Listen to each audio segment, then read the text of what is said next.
Hey friends, welcome back. I figured I'd give you another vlog, see how I'm doing, and more. I recently came across Wayne Benson, I think is his name, on Twitter.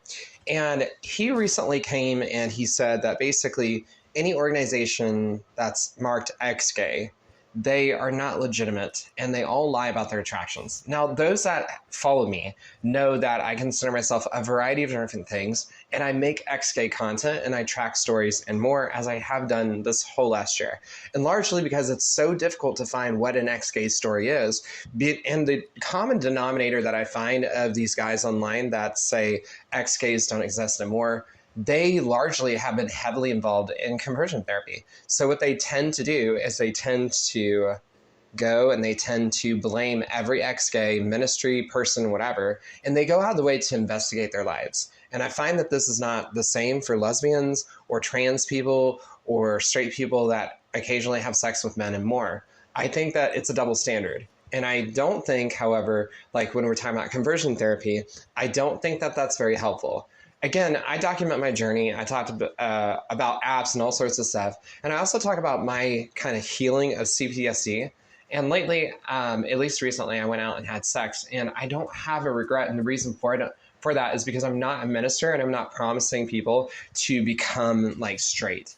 And I think that as you know, I write devotionals and other things that are reflections of my journey and where I'm at. I think that people need to have a more open conversation about this and not actually fear backlash in the public sector. And the reason why I believe that is once we start having conversations like this, then it's much more like helpful. I don't think it changes my life. It doesn't change the content I do. And even if I got married to a man, I don't think I would stop making content. The main point of my life is I think that I'm letting stress get to me, and I'm choosing just really not to be balanced, because also I have a protein deficiency that really causes a problem when I'm not eating meat.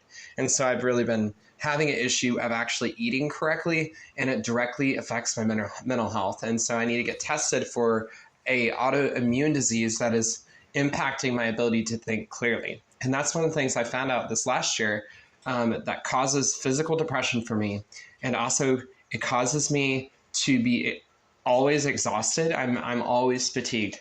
And so that's some of the things I've been noticing. I'm going to wonder when I go forward in this next month, if I can get kind of more stable in my finances, is that like state and my mental state and my emotional state, is that going to level out with the protein? And I think that it is, but I just wanted to come quickly do an update.